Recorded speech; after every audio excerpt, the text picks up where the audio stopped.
first Yolo Braintrust episode in a while. Today is May 21st, 2021, and I don't know. I got my boys Bobby and Shaw right here. I don't know how about you guys are feeling, but it seems like COVID's over. I just got my vax card. I got both shots, both of the Modernas. Everything's opening back up, and I just went to the inside of a McDonald's, and I sat down, had a couple McChickens. I said hi to the nice old people there, and I think COVID's genuinely over. I think May 2021. That's that's the end of it. So, anyways, Bobby, Shaw, let's start with you, Bobby. How's everything going for you? Things are good. They just reopened the Canadian border with the U.S. So 18 months that Canadian border has been shut down, and finally it's reopened. So it's things are looking up. I'll say things are definitely looking up. Let me tell you something. Now that COVID's over.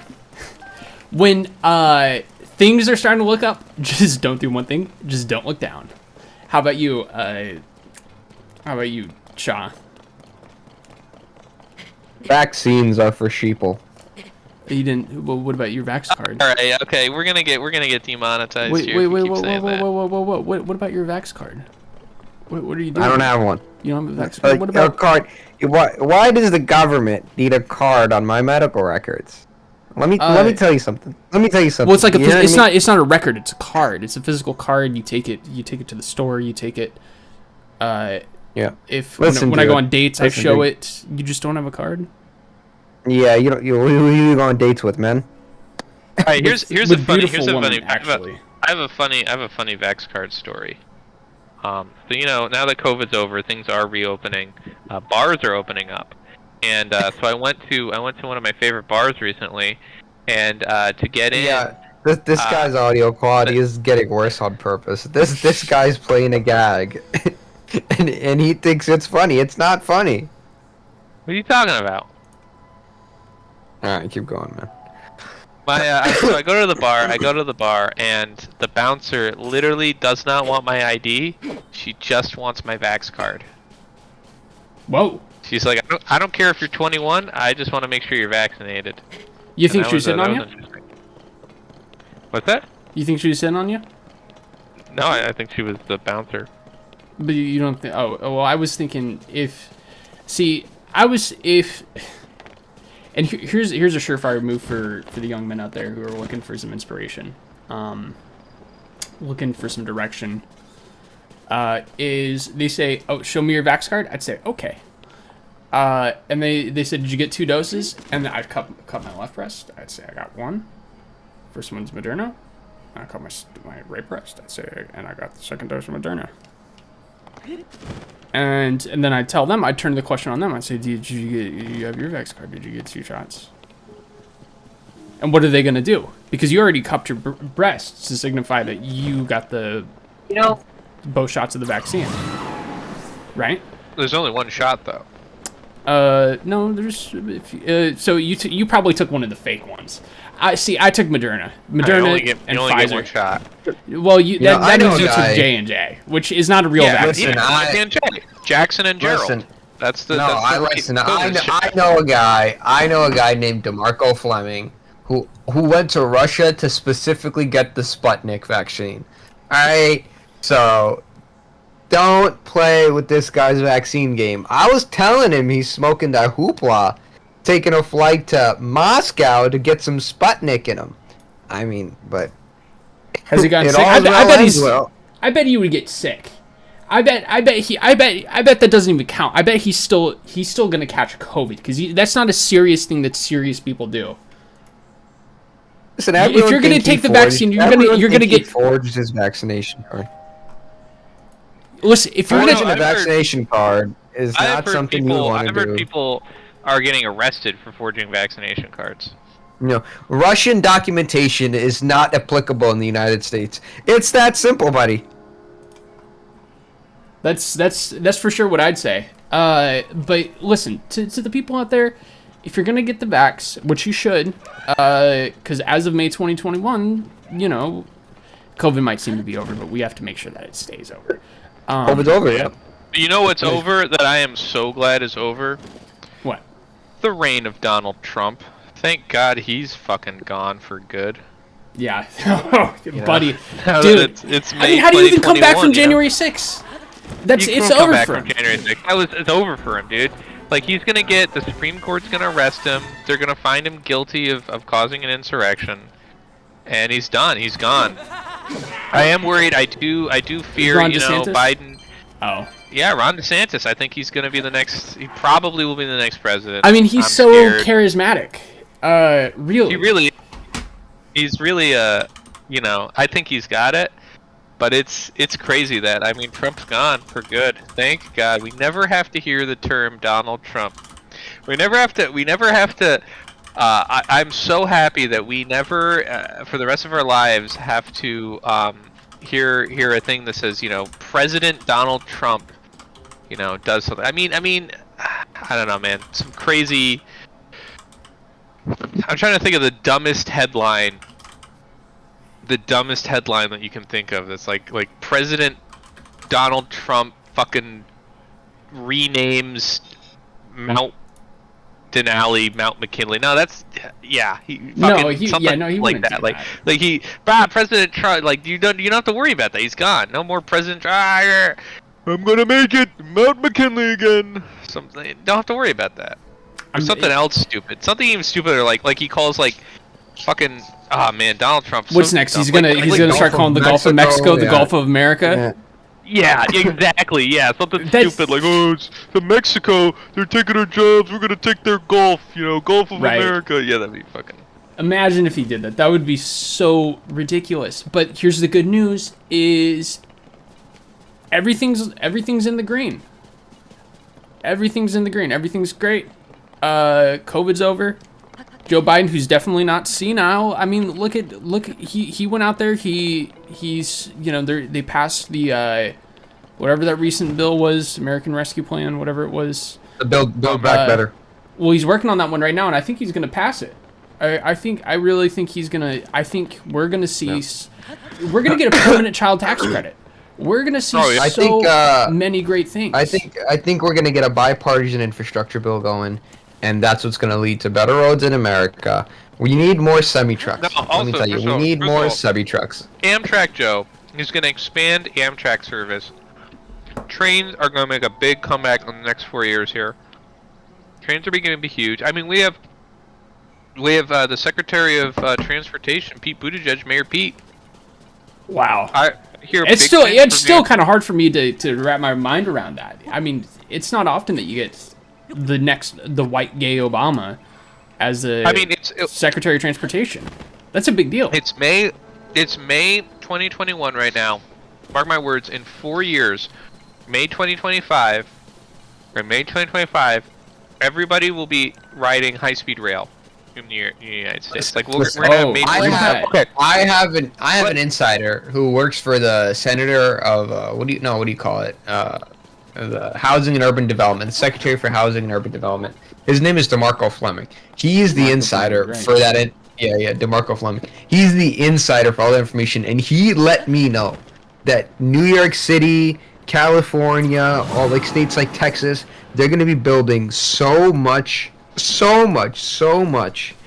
high density housing that they're going to be able to fix homelessness in America. In the next, it's going to be. Think about this. In the next 4 years. It's mark my words. It sounds like you got a little Fleming in your mouth.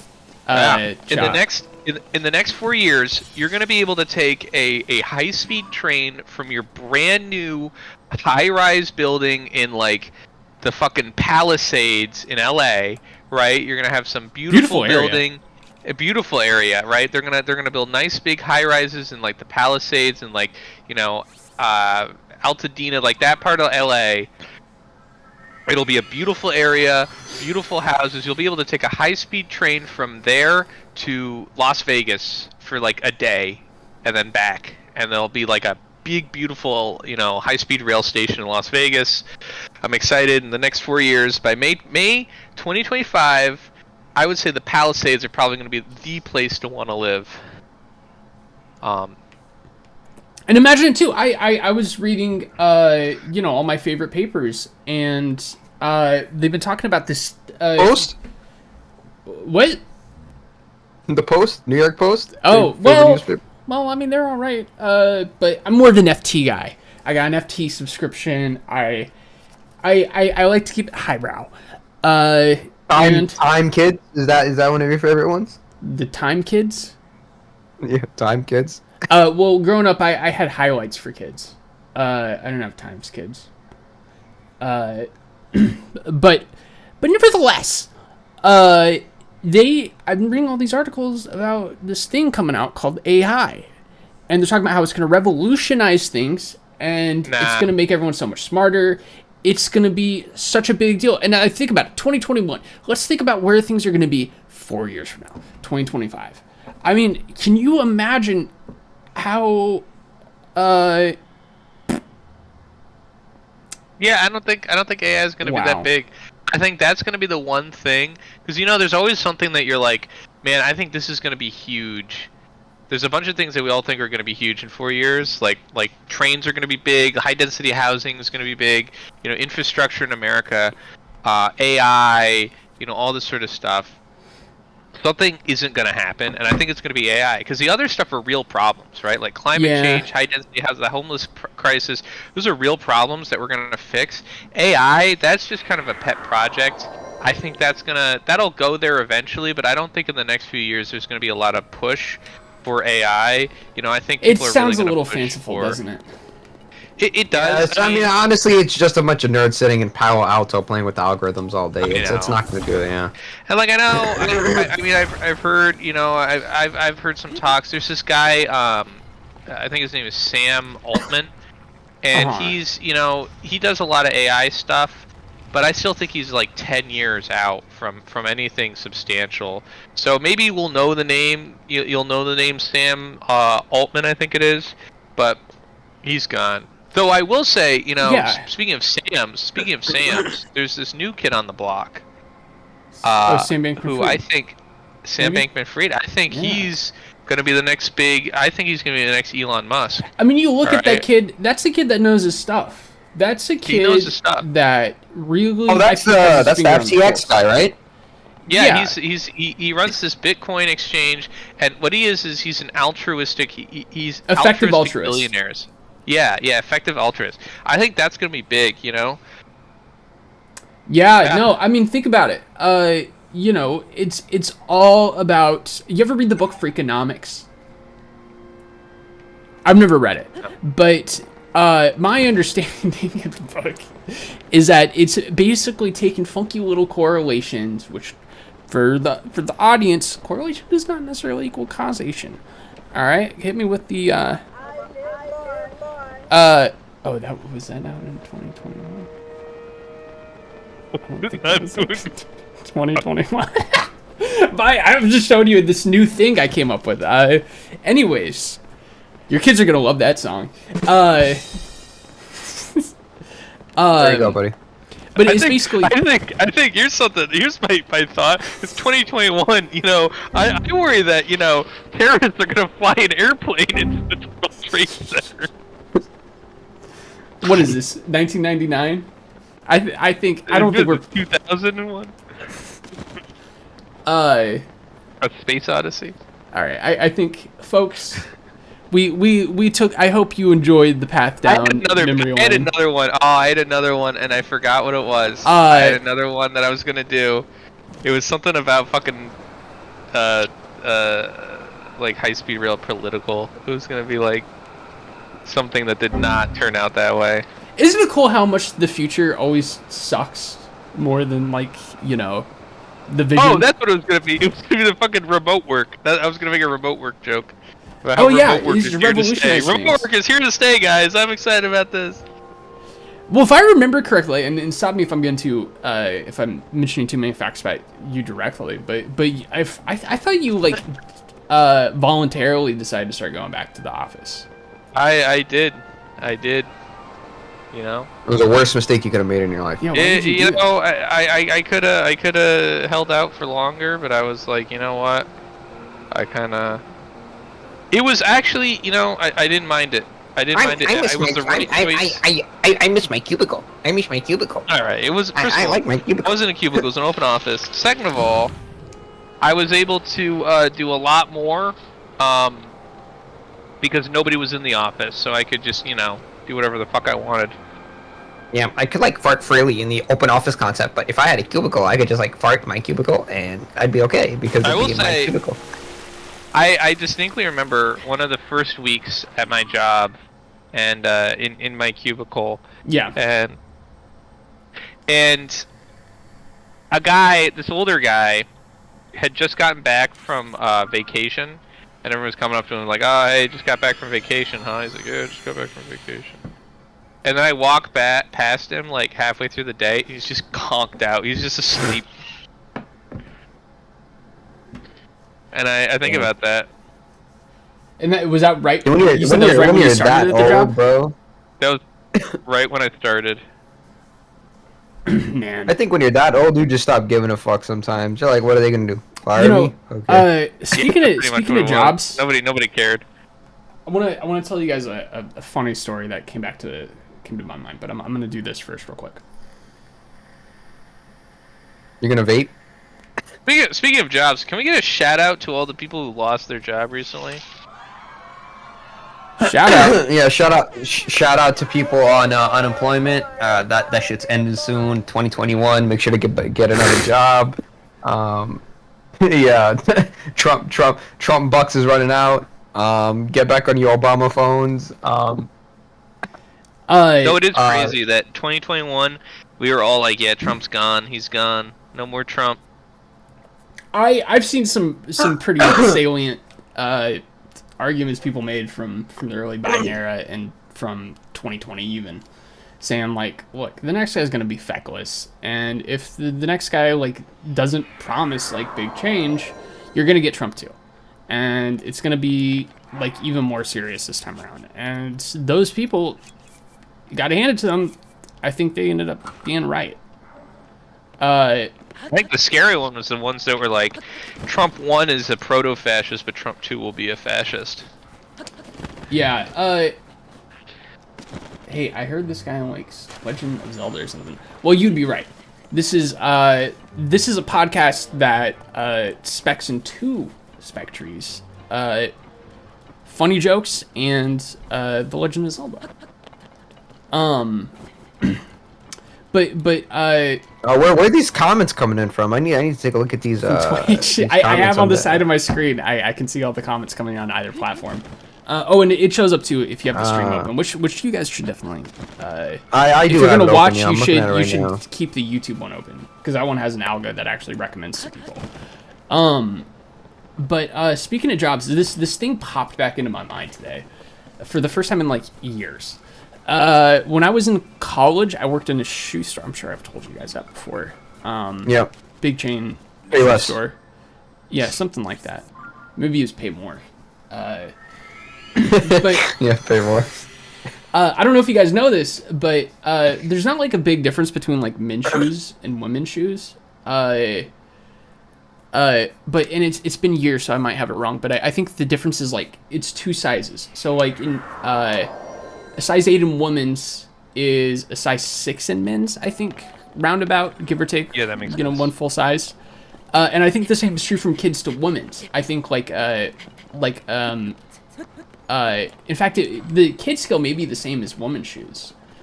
And so there was this guy that came in, and I don't think he's particularly short. He might have been like 5, somewhere between like 5'3" to 5'6", like, short for a guy for sure. But like, he wasn't like, Was he fat? No, he had a pretty normal build. And he came in and he was like, I'm looking for shoes. And he's like, but your men's shoes, they only go down to 8. So I'm like, oh, well, maybe you could try the women's shoes. And he's like, I don't want women's shoes. I want men's shoes. And it's like, well, I mean, and I showed him a couple where it's like, these are the same style of shoe. It's just, it's the size difference, right? That's, our men's shoes only go down to 7.5 or 8 or whatever it is. And he's like, I guess if I have to. And he starts looking through the women's shoes, and he finds some stuff. He's like, none of these fit. I'm trying the 6. It doesn't fit. I'm like, oh, I can see if we have anything small, and I recommended like the smallest of the women's shoes. I think that's how it went. It was either that or he refused to do the woman, so he went straight for the kids. But either or, it still goes in this direction nonetheless. So eventually it's like, oh, well, I guess I'm gonna have to take you to the kids' shoes. He's like, I'm not a kid. I'm an adult. I'm 35 or whatever it was, right? And it's like, well, yeah, but you have small feet. There's nothing we can't help you about that one. And he got all like huffy. So, I had to coax this guy for like 10, 15 minutes. He's like, I need shoes. I'm not leaving till I get shoes. And it's like, well, brother, you gotta go to the kids section. You got no choice there. I would have just told the guy, oh, okay, we need to look for the European sizes for you then, buddy. The European size for the men's shoes are right here. Yeah, so it's the European size 35. But just to finish it, yeah. Well, I'll let you finish in a second, but I gotta say Beyonce had one of the greatest. Men's shoes in America, weird with the size 8, 10, 12, right? Those are kind of arbitrary. In Europe, it's just millimeters. Just how many millimeters? Anyway, you're saying? I guess it would be. Well, yeah, of course. Not really girth-wise, yeah. But so eventually, I think he kind of gets coaxed and going to the kids section, and he's all huffy, and he's I just looked over just to check in, see if he's still looking or if he left or whatever. And he's huffing, putting on these kid shoes next to like some mom with a stroller and a kid in the stroller and maybe like one kid running around or whatever. I don't. It was just a story that popped into my mind. What, did he trip some kid or something? No. The point, the crux of the story was that he had to go to the kids section, and he made a big huff about it. And it would not have stayed in my mind if it weren't for the fact that he made a big huff about it. But now he's my lasting memory of this guy is the guy who could only fit in kids' shoes. And made a big deal out of the fact that he can only wear kid shoes because he has tiny feet.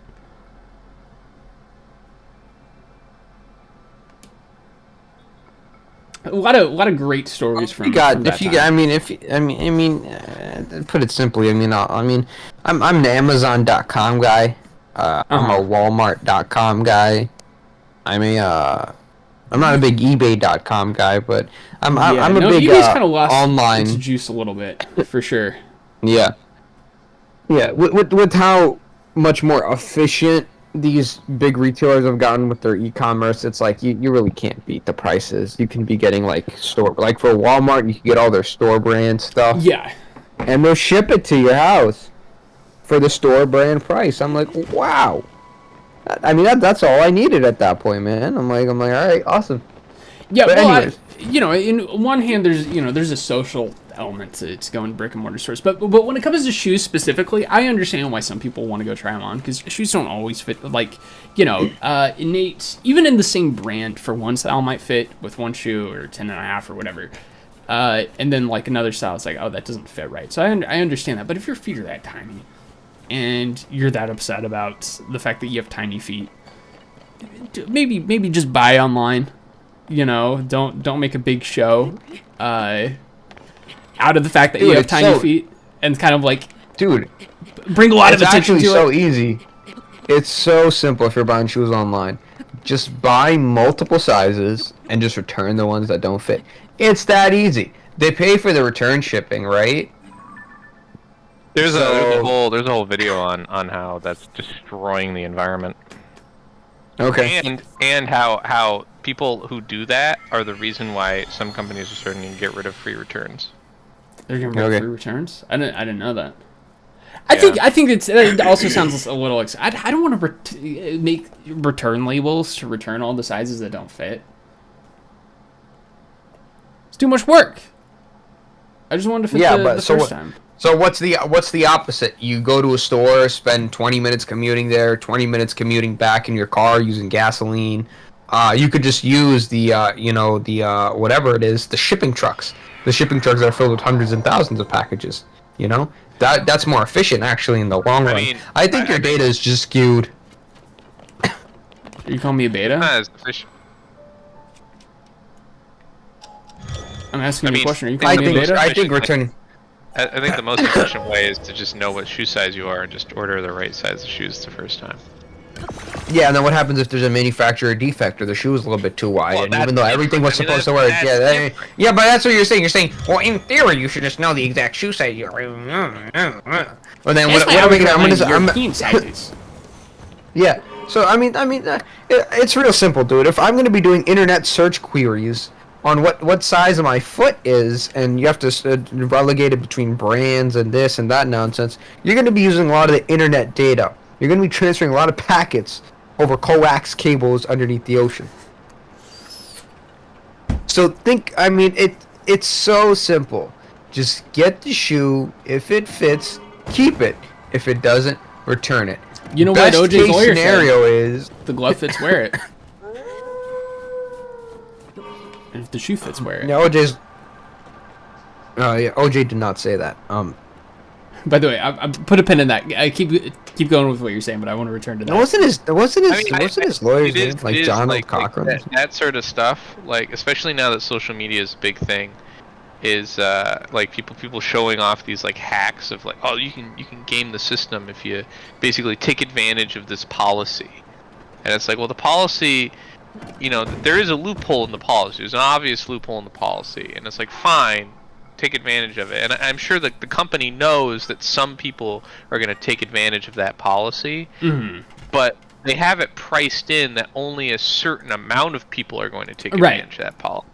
And if too many people start taking advantage of the policy, it becomes more expensive than what their estimates were, and so they'll just get rid of the policy. So they'll just stop doing free returns because too many people are doing that whole like, well then I'll just buy a bunch, like IKEA. Or actually LL Bean. LL Bean's a great example because that actually happened. But the rest are kind of worried about it. LL Bean used to have a lifetime guarantee on all their products.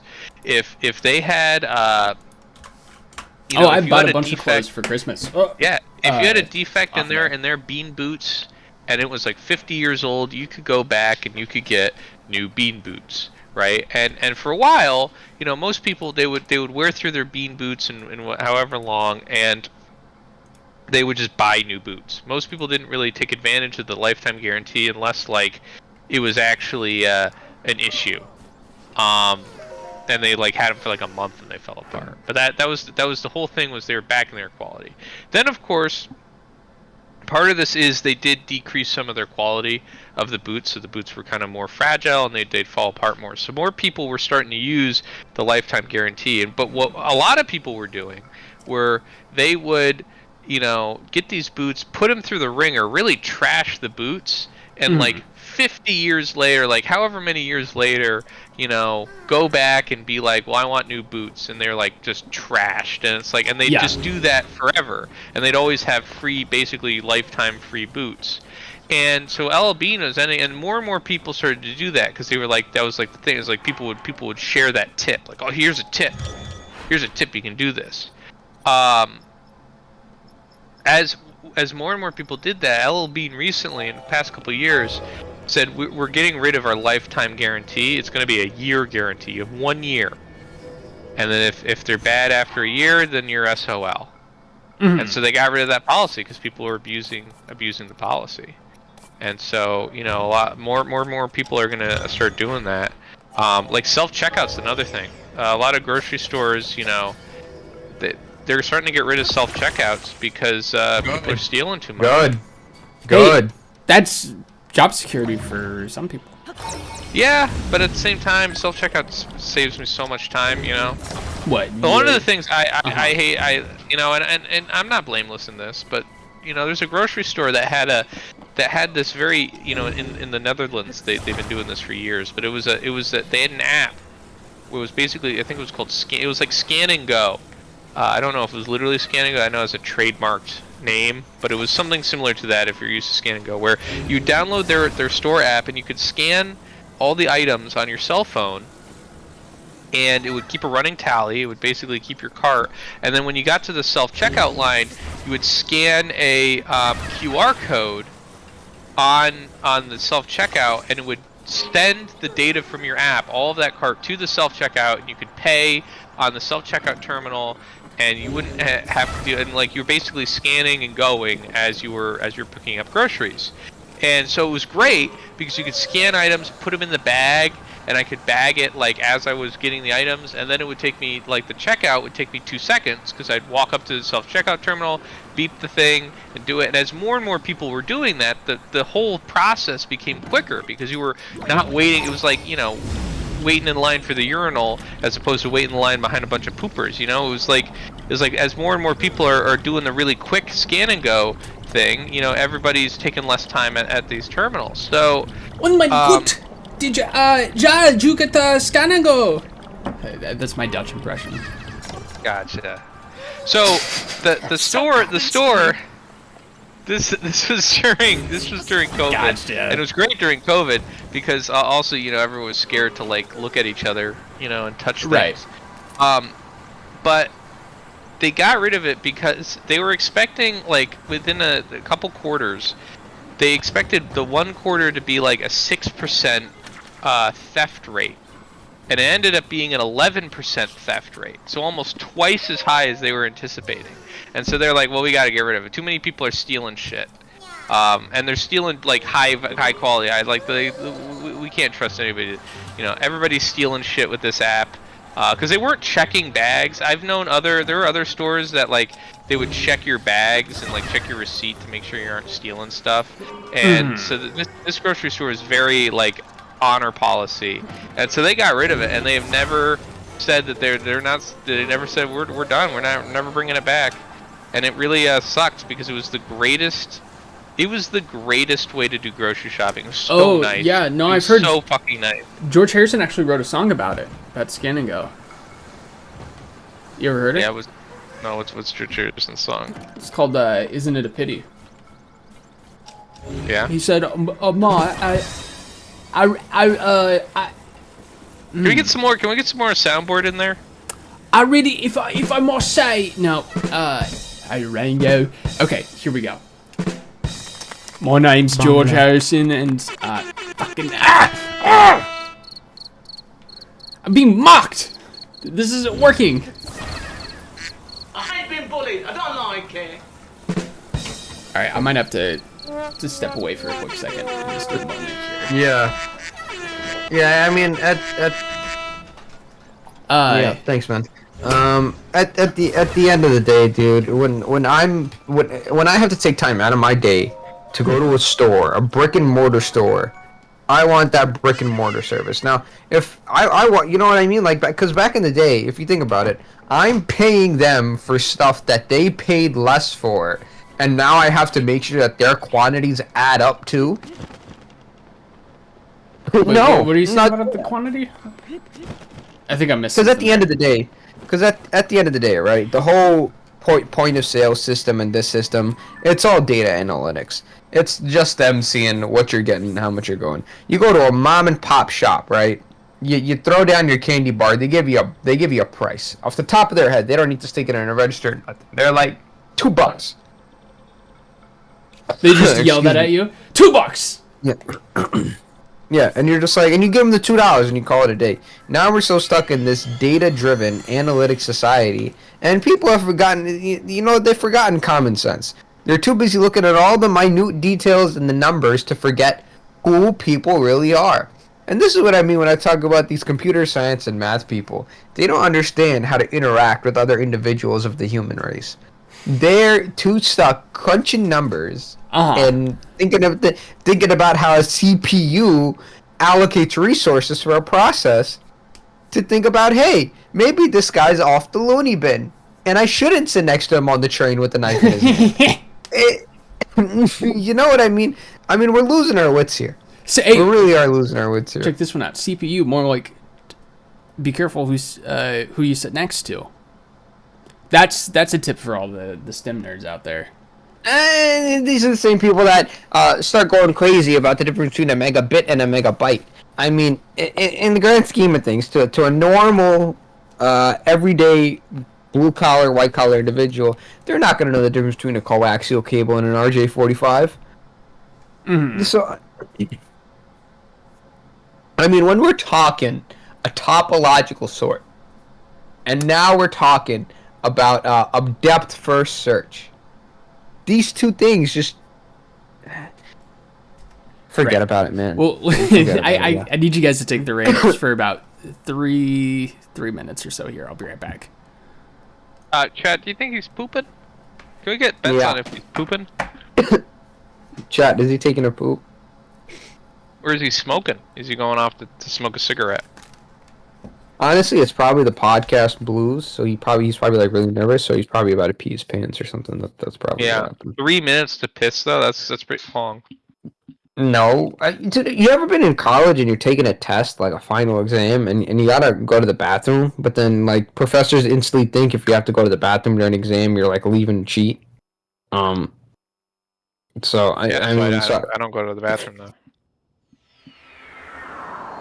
Now, but what if you got to go to the bathroom? What if you've been up for like 4 or 5 hours and have been only drinking straight coffee, and now all of like the right before the test, like literally 2 minutes before the test starts, I'm pissing, like a movie, right? I piss right before the movie. That doesn't make any sense. Look, you're not understanding the situation. Here's another one. What if you're sitting next to a door, right? Because you got stomach issues and you want to let yourself like get aired out. You know, if you got like a toot coming, and then the professor moves you right in the middle next to everybody. What do you say at that point? I just fart as loud as I can, just to show dominance. You know.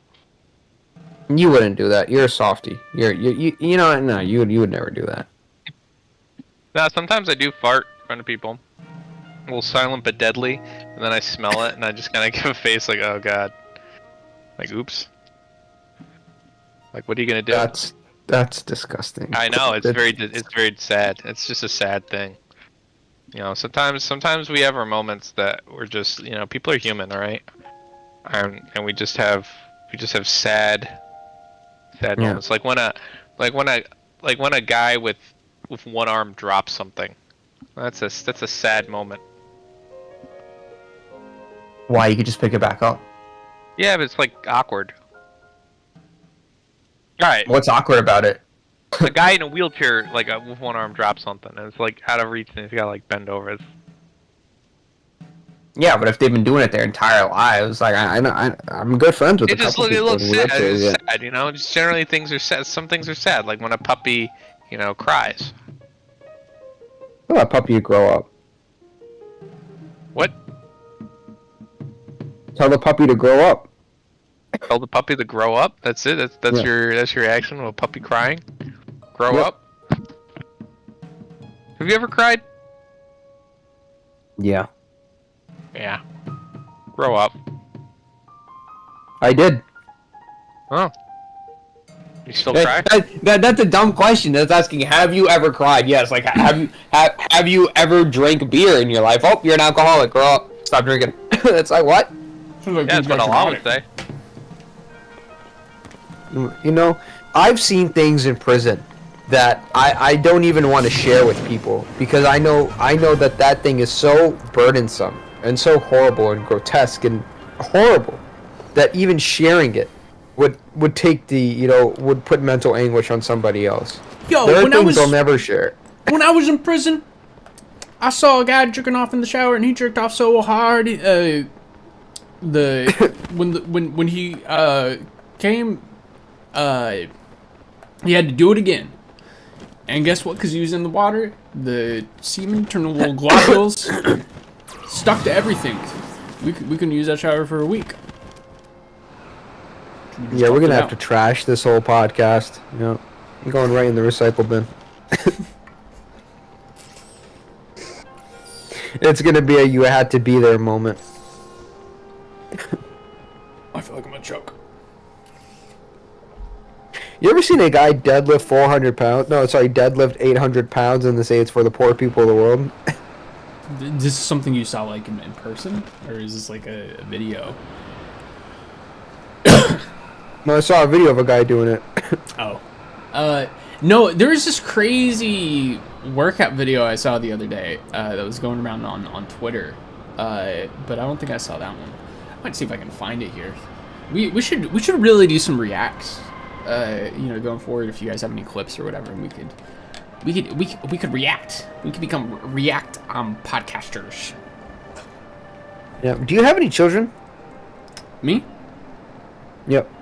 What? Who told you? I'm just wondering, Who told you? in case you had any like felony warrants or anything for non-child support paying. This is just a question. Listen, I've never talked about my kids with you, so I don't know why you know anything about that. Don't worry about it. It's okay. Don't worry about it. You guys ever use Klarna to pay for your Chipotle? Dude, okay, yeah. No, but I worked in one of the jobs I had in college. There was this period, maybe in the last year I worked there. So this would have been like 2019, 2020. It may have been Klarna. Or Klarna. It may have not been. I couldn't tell you for sure. But they introduced this thing to where if people want to buy shoes on our online platform, on the online platform of the store, they could use whatever this, installment method is. And so it's like you pay one installment today or something like that, and you do it over 3 payments. And I mean, functionally the same as Klarna if it wasn't actually Klarna itself. That shit is crazy. Right away. What do you even do, like, with like, how is that a profitable venture under any, under any quantifiable way? It's not. It's to just get more data and get more user base and then sell it. That's what it is, remember. Anything that's free, you're the product that they're selling. This is well, because with those sorts of things, I think what you typically see is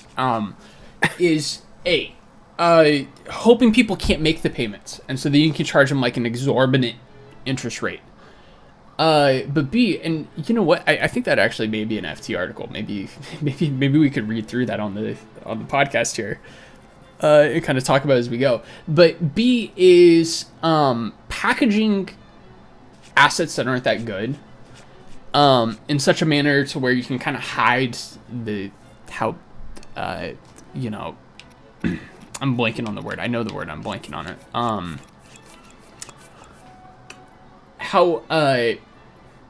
How risky the assets are, sometimes, and this is the big deal in like 2008, obviously not with, Klarna, but with, subprime mortgages, is people take a bunch of like really bad debt, and they package it together in such a manner so that, back then it was through, what's called credit default swaps, which is kind of like insurance on the debt in some way to kind of sure out the risk of the portfolio.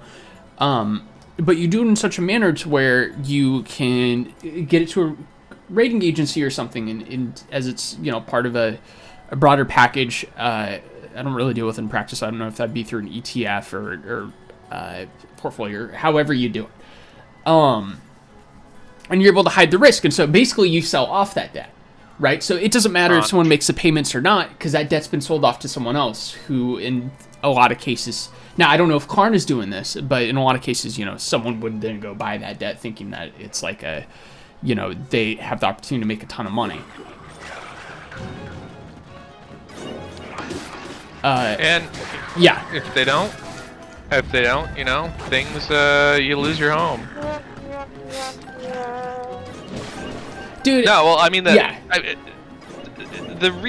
rationale for it was, and this comes from basically directly from the Big Short, but they're not wrong. Like, that movie wasn't wrong in this explanation. Is that the idea was you're selling a bunch of mortgages. The idea was the reason it was low risk obviously, first of all, was because at the very beginning of these CDOs and these tranches, they were all AAA mortgages. They were all really high level mortgages. Well, they were at the beginning. I'm talking about the beginning. Okay. Right? Sally works for Walmart or whatever, and John works for like whatever. Let's say his local government as a trash man. They're both bringing in a combined income of $110,000 a year, and like what do you call it? Their homes worth like $450. You know, like that. Yeah. That's a AAA mortgage. Yeah, and so, you know, the rule of thumb was, well, who's not going to pay their mortgage? It's your fucking mortgage. I mean, you're not going to pay your mortgage. You're going to lose your home. It's your home we're talking about. Like that's the idea was the mortgage was the first thing people were going to pay. Yeah. So it's not like we're talking about, you know, a car loan. People get their car repossessed a lot, you know, or some boat loan or something like that. You know, a toy that you can lose. It's your home, man. You're not gonna lose your home. You get and you also have a lot of money tied up in it. You know, in most cases, you know, depending on how big of a down payment. Your monthly payments. Right. You know, whatever equity you built up. The problem became you say, well, we got to keep making these things, so we got to give more people homes, and we got to give them more expensive homes. So we'll give some Joe Schmo who don't make diddly squiddly a really nice home, and the thing that is sad is you talk to these Joe Schmoes that don't make diddly squiddly, and to a certain extent, people blamed the Joe Schmoes a lot, and to a certain extent, yeah. You know, if you ain't shit your whole life, why the fuck do you think you expect a McMansion? But at the same time, the people that were telling them that you can afford this McMansion were like supposed to be the experts. It was like the money people. It was like, yeah, the people at the bank, the people that were approving the mortgage were like, yeah, you can afford this. It's not a big deal. Yeah, you can afford this. Yeah, we'll give it to you. You can totally afford it. Like if you couldn't afford it, we wouldn't give you the loan. But we're giving you the loan so you can afford it. Right. And they were considered. Go and finish what you're saying first, and I'll. They were considered the experts, right? They were the experts of the scenario. They were the adults in the room. So if your doctor is saying, yeah, you can have a little bit of ketamine, you can have some ketamine, and then you fucking overdose. Well, like your doctor was the one who was telling you could have ketamine. Yeah. Sorry, keep going. It's not your fault if your doctor's like, here, have some drugs, and then turns out that the doctor was getting paid by the Sackler family. Well, so there are two great books I've read on the subject, and I would recommend them. Read 2 books? I've read a lot more than 2 books. I said on the subject, if you'll. Oh, listen, you're not gonna pull that one on me here, and I'm gonna do a disservice to both the authors because I'm gonna totally butcher what they say in the books, but names, or, I thought you were gonna say their names. One of the books is called, I think it's Crashed by Adam Tooze, and it explores it kind of at a more in a more economic sense, at a larger scale, kind of talking about like the causes and effects. I think it was written like 2018 or something, so there was enough time between, you know, when the financial crisis actually took place versus when the book was written to kind of have a broader understanding of things. And it, of course, goes into the Eurozone crisis, which, you know, to some extent or the other,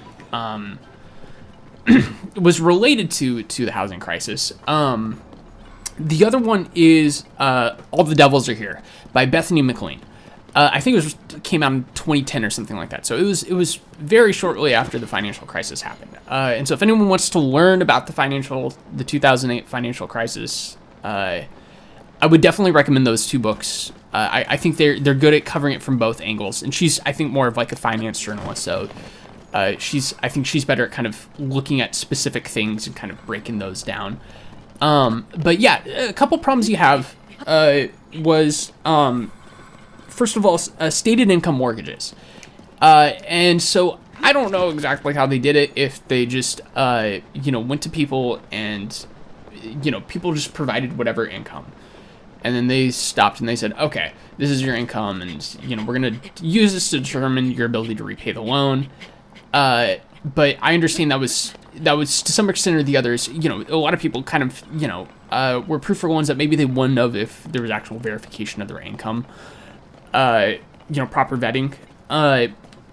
Another thing was adjustable rate mortgages. And adjustable rate mortgages, the way it was pitched to people is, I think what it was at the time, and it's been a while since I've read either book, so I'm going to butcher it, I'm sure. But basically, you know, the interest rates are such and such percentage in, let's say, 2004, you know, 2003. And they say, yeah, and if they decrease the interest rates later, your payments are going to be this much lower. I mean, which is going to make it all the easier for you to pay off. Problem is, interest rates eventually, you know, start to go up.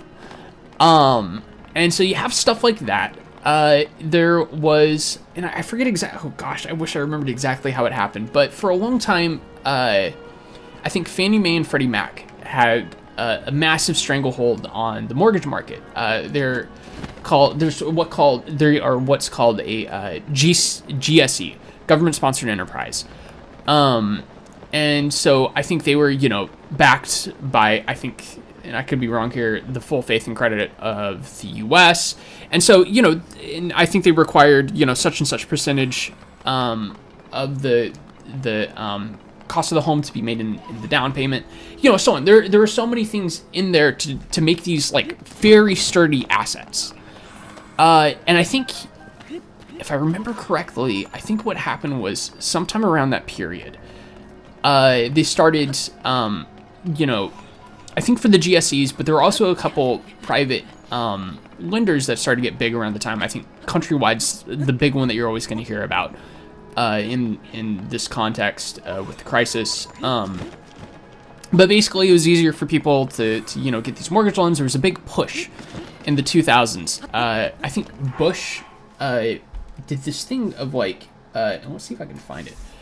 George W. Bush's campaign on everyone getting a home. But basically, George W. Bush and this big kind of political thing at the time that was honestly probably bipartisan was the idea that, you know, we should make homeownership as accessible as possible. Try to get as many people as possible into their own homes. The problem is a lot of people did not have the income, you know, or reliable enough income, or, you know, couldn't budget enough for this to be like a real thing in the way that they wanted to do it. You know, it's basically, they were trying to create the incentives for people to go and get these mortgages, but they weren't necessarily doing a better job at, you know, giving people, say, more housing credits, right? So it was easier to make your monthly payment. You know, I don't think they had, you know, better things in place to where, you know, to make it easier for people to repay the loans, you know, like a credit that you might get every year to kind of offset your monthly mortgage payment. And so instead it was just, you know, funneling people into all these private lenders and I guess the GSEs as well to try and get, you know, as many people into homes as they could. And that obviously backfired in a big way because a lot of people who couldn't afford the homes they were in homes that they could not afford. And then, of course, from the other side, too, is, you know, this is the era where mortgage-backed securities were a big thing. There was, you know, at the time, there was, like, almost no regulations on derivatives.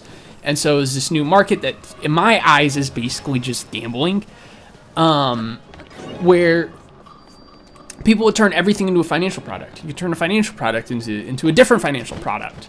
You know, and you have these things called, like, credit default swaps, which was basically, you know, you're taking, like... We're just circling back to what we were talking about 10 minutes ago. Yeah, no, you take the low risk from, like, some other portfolio, and you basically use it as, like, an insurance to cover the more riskier portfolio. The problem is what ended up happening was, I think it was AIG had a financial products spin-off, and I think that's what ended up, because AIG I think was taken down. I still exist. Does AIG drug test? No. It's really simple. I'm going to tell you how simple this housing crisis was. It was money AIG people decided they wanted more money. The money people decided they want more money from your pocket So they Yeah. just decided to give you horrible loans. And then Yeah. they said, well, no one will insure these loans if they know they're this bad. So let's just lie about it and just hope it works out. Right, and so AIG had what was I think they called it like the financial products division, and I think that might be where a lot of the credit default swaps came from. I could be wrong, but basically people didn't factor in, and this is a problem you see with insurance. A lot of people don't, I think have a good understanding of what insurance is supposed to do. And how it's supposed to function. But the problem is, if you have a bunch of things effectively insured, which is what the credit default swaps were intended to be, was kind of like an informal insurance, is insurance is supposed to work when everyone doesn't need to use it all at the same time, right? For that reason, with the government, there's something called the NFIP, the National Flood Insurance Program, that's intended to kind of backstop insurance for areas that are susceptible to hurricanes. Because if a whole town floods over in a hurricane, no private insurer could afford that. They cannot afford systemic risk. And, when the whole housing market goes belly up, and tying back to The Big Short, I think this is correct. I could be wrong, but I think the guy who placed the Big Short, if I'm not mistaken, he went to Goldman Sachs. And he told Goldman Sachs, what his idea was.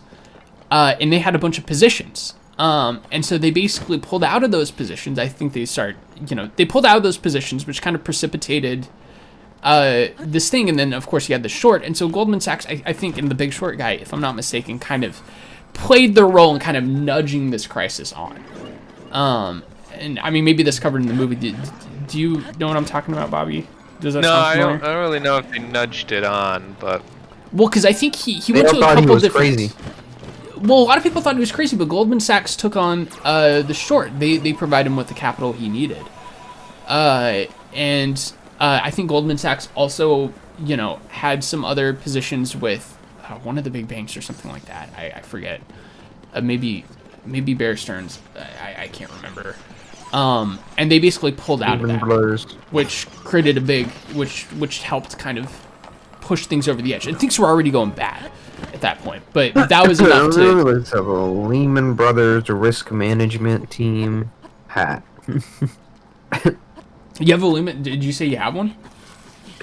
No, let me look up how much it costs. Yeah, Lehman Brothers risk management department, 2008, $30 on Etsy. I would buy one.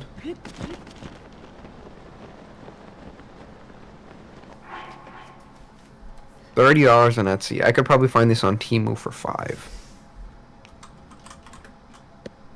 In fact, let me look at Temu right now.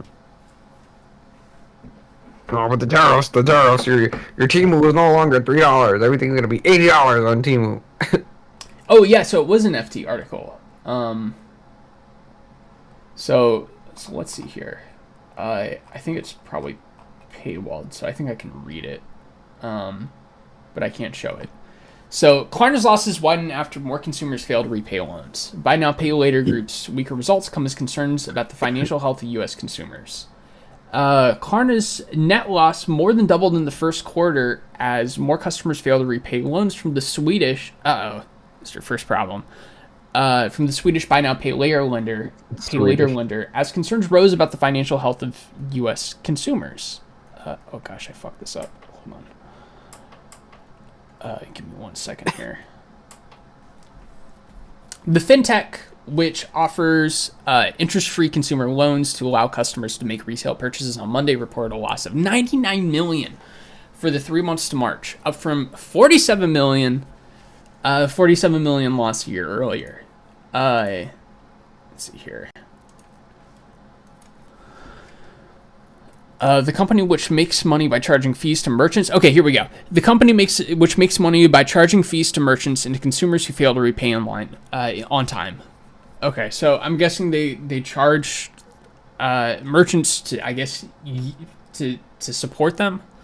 So basically saying, like, you pay a fee and people can do this installment plan stuff. And that's probably, if I had to guess, is probably where the bulk of their money, where the bulk of where their revenue is coming from, if I had to guess.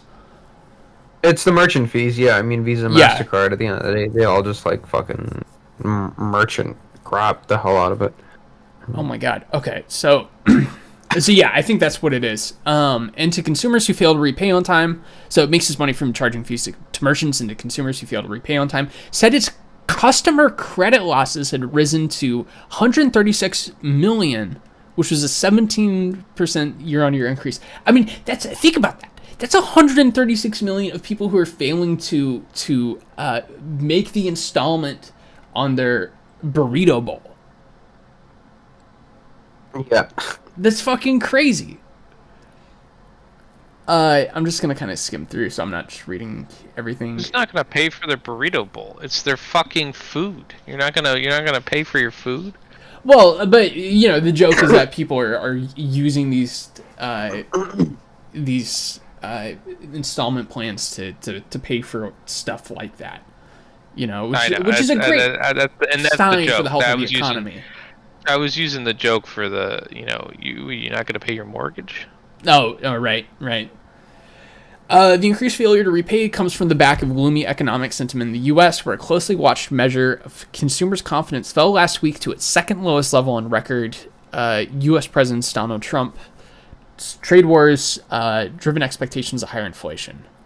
So I'm just going to keep skimming here. To be fair, if you don't, since they're unsecured, it's unsecured credit. It's like, what are you gonna do? Repossess my burrito bowl? I already ate it. Right. Let's see here. So Klarna has focused on growing aggressively in the U.S. in recent years, signing partnerships with merchants including DoorDash, Walmart, and eBay. Dude, how many people do you think? You gotta go. Yeah. I think we should. Okay, we're about to wrap up with this article. I'll wrap it up here. So Klarna's focused on growing aggressively in the U.S. in recent years, signing partnerships with DoorDash, Walmart, and eBay. Imagine, how many people out there are just financing their DoorDash orders? That's crazy. And so it's closely monitoring everything. So the short duration of its loans, 83% of its loan book refreshes within 3 months. So they're constantly taking on these loans. They go to the end of the life. And it seems like a significant chunk of it's just not profitable in any way. Oh, dude. Hell yes. Okay, I'm going to read this last part here. So the credit losses, Klarna's credit loss rate as a percentage of its total payments volume remains relatively low at 0.54%, up from 0.51% a year ago. Okay. Revenue in the first quarter rose 13% year on year to $701 million as the company counted 99 million active users for financing your burrito bowl. So Klarna, which presented Monday's earnings via, you guys want to guess how they presented them? PowerPoint. Via an AI-generated avatar of its chief executive. Oh my god! So they kind of badass. I mean, sure. So they bet heavily on artificial intelligence, and the technologies help to cut costs. And it's reduced its headcount by 39% in 2 years. Wow. I mean, this is the future. Some company where its CEO its chief executive is represented by an AI avatar, giving these bad reports on people failing to pay off their burrito bowls. Any final words before we wrap up for the night? No, I got none. I got that. We're so back, baby. 2021 didn't know what was coming. And then we're going to tear it up in 2022, and they're not going to see what's coming. And then we're going to do the same thing in 2023. And we're going to do the same thing in 2024. And we're going to do the same thing in 2025. Wrong. And we're going to do the same thing in 2026. And I can keep going, but I think you guys get the gist of what's going on. Well, I've got one last thing to say. Well, first off, I'm so glad we were able to do this podcast again. Ladies and gentlemen, the Yolo Braintrust podcast is back. Back in a big way. Using Ozempic. We're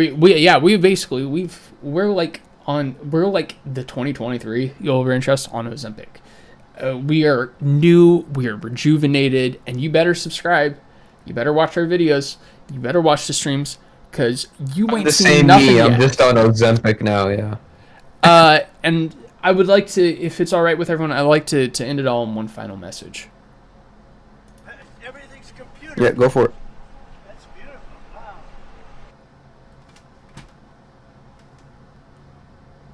Wait. Everything's computer. That's beautiful. Wow. Ladies and gentlemen, I gotta... do I not have the ending song here? What a fucking bummer. Alright, well...